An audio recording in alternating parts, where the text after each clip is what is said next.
جس میں نماز کی سنتیں بیان کی جاتی ہیں۔ سب سے پہلے نمبر پر تکبیر کہتے وقت دونوں ہاتھوں کو اٹھانا، مردوں کا کانوں کی لو تک اور عورتوں کا کندھوں تک۔ اس طرح قنوت اور عیدین کی زائد تکبیریں اور نماز جنازہ کی پہلی تکبیر میں ہاتھ اٹھانا سنت ہے۔ نماز شروع کرتے وقت ہاتھ اٹھائے جاتے ہیں، لیکن اس میں عموماً لوگ غلطی یہ کرتے ہیں کہ یہ آپ کے ہاتھ، یہ جو ہتھیلیاں ہیں اور یہ انگلیاں ہیں، یہ قبلے کی طرف ہونی چاہیے۔ بعض لوگ ہاتھ اٹھاتے ہیں تو یوں اٹھاتے ہیں، یہ طریقہ بالکل غلط ہے، کیونکہ آپ کی یہ جو ہتھیلیاں ہیں اور انگلیاں ہیں یہ آپ کے چہرے کی طرف ہے، جبکہ طریقہ یہ ہے کہ آپ کے یہ ہاتھ قبلے کی طرف ہوں، بالکل سیدھے قبلے کی طرف۔ جی بالکل سیدھے قبلے کی طرف ہو۔ اور انگلیوں کے بارے میں بتایا کہ انگلیاں آپ اپنی حالت پر چھوڑ دیں، نہ بالکل بند رکھیں اور نہ بالکل کھلی رکھیں، بلکہ اپنی حالت پر چھوڑ دیں۔ یہ سنت طریقہ ہے، اس پر عمل کرنا چاہیے۔ اور کانوں کی لو تک کا مطلب یہ ہے کہ آپ کان کا جو یہ نرم حصہ یہاں تک ہاتھ پہنچائے، یہاں لگانا کوئی ضروری نہیں ہے، لیکن یہ حد ہے کہ آپ یہاں تک ہاتھ پہنچا دیں۔ اور عورتوں کے متعلق ذکر کیا کہ کندھوں تک وہ ہاتھ اٹھائے، یعنی ان کے ہاتھ بس کندھوں تک ہی ہوں، کندھوں سے اوپر نہ ہوں۔ کہا کہ اسی طرح قنوت یعنی دعائے قنوت کے لیے دعائے قنوت سے پہلے وتر کے اندر تکبیر کہی جاتی ہے۔ اسی طرح عیدین، عید کی نمازوں میں اور نماز جنازہ کی پہلی تکبیر میں ہاتھ اٹھانا، نماز جنازہ کی دوسری، تیسری اور چوتھی تکبیر کے اندر ہاتھ نہیں اٹھائے جاتے، البتہ پہلی تکبیر میں ہاتھ اٹھائے جاتے ہیں۔ دوسرے نمبر پر ہاتھ اٹھاتے وقت دونوں ہاتھوں کی انگلیاں اپنی حال پر رکھنا، یہ بتا دیا کہ نہ بہت کھلی ہو اور نہ بہت ملی ہوئی ہو۔ دیکھیں انگلیوں کے رکھنے کا جو طریقہ ہے پورے نماز کے اندر، رکوع میں گھٹنے پکڑنے تو اس میں انگلیاں آپ کی کشادہ ہوں، کھلی ہوئی ہوں اور مضبوطی سے آپ اپنے گھٹنے پکڑیں، اور سجدے کے اندر آپ کی انگلیاں بالکل بند ہوں، ملی ہوئی ہوں۔ اس کے علاوہ نماز میں کہیں بھی چاہے تحیات ہو، تکبیر ہو، ہاتھ رکھنے ہیں، اٹھانے ہیں، کوئی بھی عمل ہو، ہاتھ کی انگلیوں کو اپنی حالت پر چھوڑ دیں۔ صرف یہ دو مقامات ہیں، رکوع کے اندر آپ کی انگلیاں کشادہ ہونی چاہیے اور گھٹنوں کو آپ مضبوطی سے پکڑیں، اور سجدے کے اندر انگلیاں بالکل بند ہونی چاہیے، ملی ہوئی ہونی چاہیے۔ باقی اس کے علاوہ جتنی جگہ ہے تو وہاں آپ اپنی حالت پر رکھ سکتے ہیں۔ انگلیوں اور ہتھیلیوں کا قبلہ رخ ہونا یہ بتا دیا۔ تکبیر تحریمہ کے بعد مردوں کا ناف کے نیچے ہاتھ باندھنا، اسی طرح مردوں کے لیے کہ بھی ہاتھ وہ ناف کے نیچے باندھیں، ناف کے نیچے باندھیں۔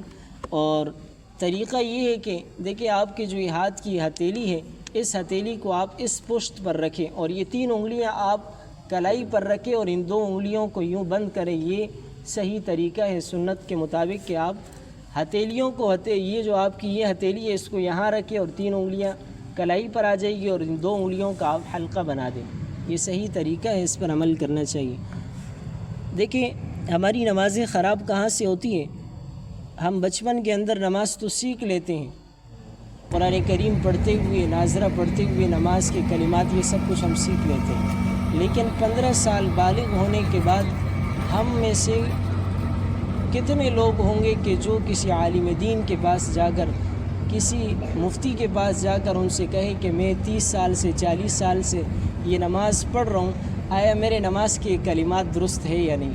آیا میں اس طرح نماز پڑھتا ہوں، میرا رکوع یوں ہے، میں سجدے میں ہاتھ یوں رکھتا ہوں، میں سجدے میں ناک یوں رکھتا ہوں، آیا میری یہ نماز درست ہے یا نہیں؟ بچپن میں ہم اپنے والدین کے ساتھ نماز پڑھنے آ رہے ہیں اور اپنے والد کو دیکھ رہے ہیں کہ بس وہ ہاتھ اٹھا رہے، ہم نے ہاتھ اٹھانے شروع کیے، لیکن ہاتھ کیسے اٹھانے ہیں یہ ہم نہیں سیکھتے۔ ہاتھ باندھنے ہیں، اب ہم نے دیکھا کہ ہاتھ باندھنے ہیں، اب کیسے باندھنے ہیں یہ ہم سیکھتے نہیں ہیں۔ تو یہ ضروری ہے کہ بالغ ہونے کے بعد کسی مستند عالم دین کو ہم اپنی نماز میں نماز کے اندر یہ کلمات پڑھتا ہوں، آیا میرے یہ کلمات درست ہے یا نہیں؟ میں نماز اس طریقے سے پڑھتا ہوں، آیا میری یہ نماز درست ہے یا نہیں؟ اس میں ہم بڑی کوتاہی کرتے ہیں، اس کا خوب اہتمام کرنا چاہیے۔ اسی طرح کہا کہ پہلی رکعت میں ثنا یعنی سبحانک اللہم و بحمدک یہ پڑھنا یہ سنت ہے۔ صرف پہلی رکعت میں قرات کے لیے تعوذ یعنی اعوذ باللہ پڑھنا اور ہر رکعت کے شروع میں بسم اللہ پڑھنا یہ سنت ہے۔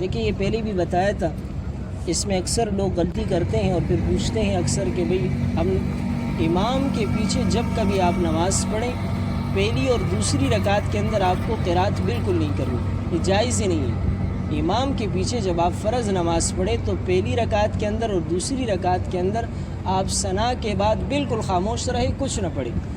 تیسری اور چوتھی یعنی وہ نمازیں کہ جو 4 رکعت والی ہے فرض، جیسے عشاء کی نماز ہو گئی، عصر کی نماز ہو گئی، ظہر کی ہو گئی، تیسری اور چوتھی رکعت کے اندر سورہ فاتحہ صرف پڑھنا یہ سنت ہے۔ اگر کسی نے پڑھ لی تو ثواب ملے گا، نہیں پڑھی تو کوئی گناہ نہیں ہے۔ البتہ اس میں لوگ پہلی اور دوسری رکعت میں بھی پڑھنا شروع کر دیتے ہیں جس سے وہ گناہگار ہوتے ہیں، تو پہلی اور دوسری رکعت میں بالکل نہ پڑھی، البتہ تیسری اور چوتھی میں پڑھنا یہ سنت ہے۔ ہر رکعت میں سورہ فاتحہ کے بعد امام اور منفرد کا آمین کہنا، قرات بلند آواز سے ہو تو سب مقتدیوں کا آمین آہستہ آواز سے کہنا۔ سورہ فاتحہ جب مکمل ہو جائے تو اس کے بعد آمین امام بھی کہے گا اور مقتدی کو بھی چاہیے کہ آمین کہے۔ ایک حدیث میں آتا ہے کہ فرشتے بھی چونکہ نماز میں شریک ہوتے ہیں، کہا کہ فرشتے بھی ولضالین پڑھنے کے بعد آمین کہتے ہیں، کہا کہ جن کی آمین فرشتوں کی آمین کے ساتھ مل جائے، کہا اللہ رب العزت اس کے تمام گناہ معاف فرما دے۔ تو ہم آمین کا اہتمام کریں۔ اور آمین کے بارے میں غلطی کی جاتی ہے، دیکھیں آپ کو یہ معلوم ہے کہ امام کی اتباع یہ واجب ہے۔ امام کی اتباع کا مطلب کل بھی یہ مسئلہ کچھ بتایا تھا، یعنی امام پہلے رکوع میں جائے تو پھر آپ جائیں، امام سے پہلے نہ جائے، امام کی اتباع یہ واجب ہے۔ دیکھیں جب امام قرات کر رہا ہوتا ہے، آپ میں سے جس نے کبھی نماز پڑھائی ہو تو اسے بھی یہ معلوم ہوگا، امام جب قرات کرتے تو وہ جب خود پڑھتا ہے، اب وہ جب ولضالین پر پہنچتا ہے تو وہ فوراً آمین نہیں کہہ سکتا، وہ سانس لیتا ہے اور پھر آمین کہتا ہے، لیکن پیچھے مقتدی خاموش کھڑا ہے۔ اب جیسے امام ولضالین کو پہنچتا ہے تو مقتدی فوراً آمین کہہ دیتا ہے، اب امام نے آمین نہیں کہی، مقتدی نے آمین کہہ دی، یہاں پر مقتدی امام سے آگے بڑھ گیا۔ تو یہ بہت اہم مسئلہ ہے، آپ یہاں پر ذرا سا وقفہ کریں کہ امام آمین کہہ دے پھر آپ آمین کہیں، اس کا ذرا اہتمام کرنا چاہیے۔ اسی طرح کہا کہ ثنا اور تعوذ، بسم اللہ اور آمین آہستہ کہنا یہ سنت ہے۔ سنت کے موافق قرات کرنا۔ 11 نمبر پر صرف فجر کی نماز میں پہلی رکعت کی قرات کو دوسری رکعت سے لمبی کرنا، فجر کی پہلی رکعت بنسبت دوسری رکعت کے لمبی ہونی چاہیے۔ اسی طرح رکوع میں 3 بار سبحان ربی العظیم کہنا یہ سنت ہے، آپ 5 مرتبہ پڑھے، 7 مرتبہ پڑھے، یہ 3 کم سے کم عادت ہے، اس سے زیادہ آپ جتنے چاہیں پڑھ سکتے ہیں۔ رکوع میں مردوں کو چاہیے کہ وہ اپنی پیٹھ کو بچھا دیں اور سر کو پشت، یہ رکوع کا طریقہ پہلے بھی بتایا تھا کل پرسوں درس میں، کہ دیکھیں اکثر اگر ہم اپنی پیٹھ سیدھی کر دیتے ہیں تو یہ سر یا تو پیٹھ سے نیچے ہوتا ہے اور یا اوپر ہوتا ہے، یہ بالکل برابر رکھنا چاہیے کہ آپ کا سر اور آپ کی پیٹھ یہ بالکل برابر ہوں۔ اور کہا کہ دونوں ہاتھوں کی انگلیوں کو جو ہے نا گھٹنوں کو پکڑیں اور انگلیاں آپ کی کشادہ اور کھلی ہوں، پنڈلیوں کو سیدھا رکھیں، گھٹنوں کو خم نہ دیں اور بازوؤں کو پہلوؤں سے الگ رکھیں، یہ جو آپ کے یہ ہے یہ ملے ہوئے نہ ہو بلکہ الگ ہو۔ رکوع سے اٹھتے وقت امام سمع اللہ لمن حمدہ اور سیدھے کھڑے ہو کر مقتدی کو ربنا لک الحمد، اور منفرد یعنی اکیلے نماز پڑھنے والا وہ دونوں کہے گا۔ البتہ اگر آپ امام ہیں تو آپ کے ذمے صرف سمع اللہ لمن حمدہ ہے، اور اگر آپ مقتدی ہیں تو مقتدی کو چاہیے کہ وہ ربنا لک الحمد کہیں، اور اگر آپ اکیلے نماز پڑھ رہے تو پھر تو آپ کو سمع اللہ لمن حمدہ اور ربنا لک الحمد دونوں جب یہ امام کو بس سمع اللہ لمن حمدہ ربنا لک الحمد نہیں کہنے کا پڑے گا، وہ آہستہ کہے گا، پھر امام آہستہ کہے گا کہ نہیں کہے گا ہی؟ امام کے ذمے ربنا لک الحمد نہیں ہے، امام صرف سمع اللہ لمن حمدہ کہے گا، مقتدی ربنا لک الحمد کہے گا، امام کے ذمے ربنا لک الحمد نہیں ہے۔ اسی طرح آخر میں انہوں نے ایک مسئلہ ذکر کیا کہ ایک رکن سے دوسرے رکن کی طرف منتقل ہوتے وقت تکبیر یعنی اللہ اکبر کے، یہ بظاہر یہ تو بہت آسان جملہ ہے کہ ایک رکن سے دوسرے رکن جاتے وقت اللہ اکبر کہنا، لیکن یہ ایسا مسئلہ ہے کہ جس میں اکثر لوگ غلطی کرتے ہیں. کیسے غلطی کرتے ہیں؟ دیکھیں، خصوصاً نماز پڑھاتے وقت اس کا خوب اہتمام کرنا چاہیے. اور اکیلے آپ نماز پڑھے تب بھی اس کا اہتمام ہو، امام کے پیچھے ہو تب بھی اس کا اہتمام ہو. ایک رکن سے دوسرے رکن جاتے ہوئے تکبیر کہیں. آپ رکوع میں جا رہے ہیں تو اب رکوع میں جاتے وقت آپ اللہ اکبر تب شروع کریں جب آپ جھکنا شروع کریں، اور آپ کا یہ اللہ اکبر رکوع میں جیسے آپ بالکل سیدھے پہنچ جائیں تو آپ کی یہ تکبیر وہاں ختم ہونی چاہیے.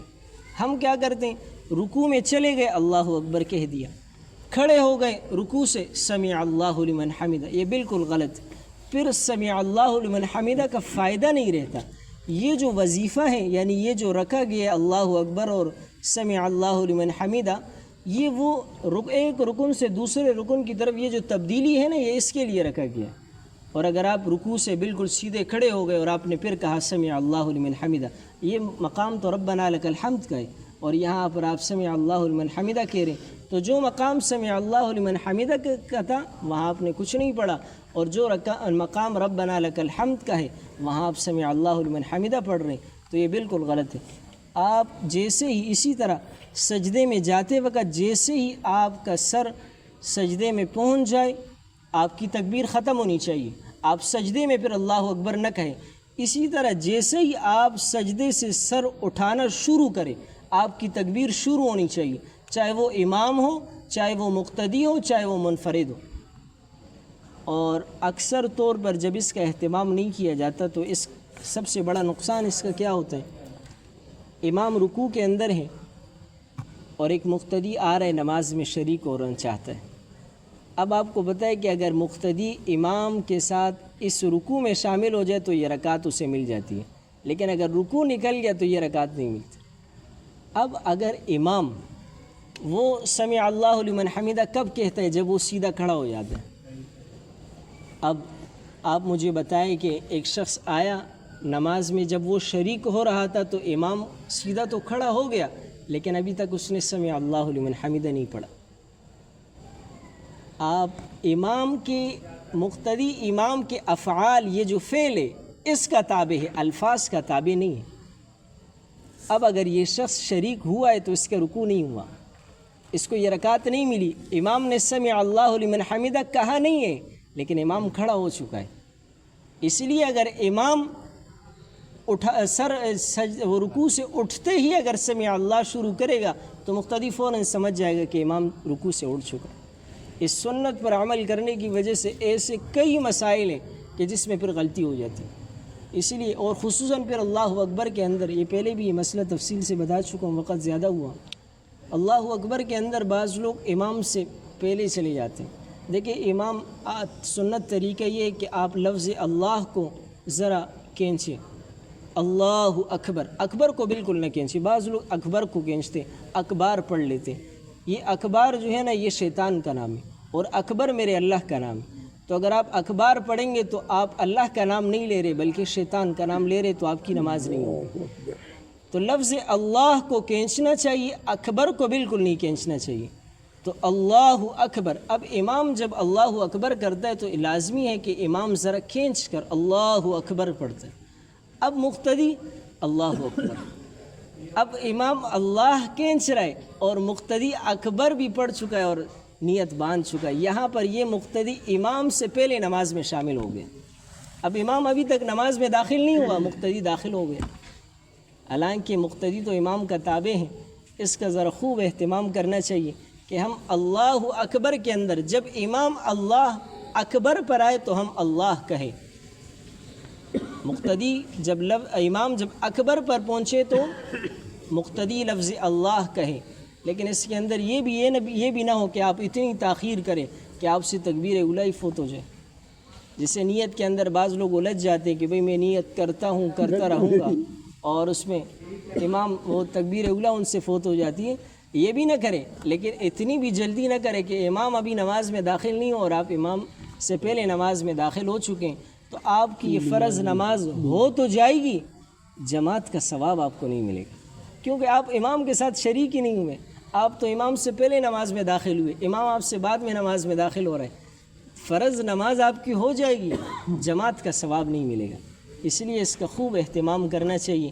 اللہ رب العزت سے دعا ہے کہ ہمیں دین کی سمجھ عطا فرمائے۔ الحمدللہ رب العالمین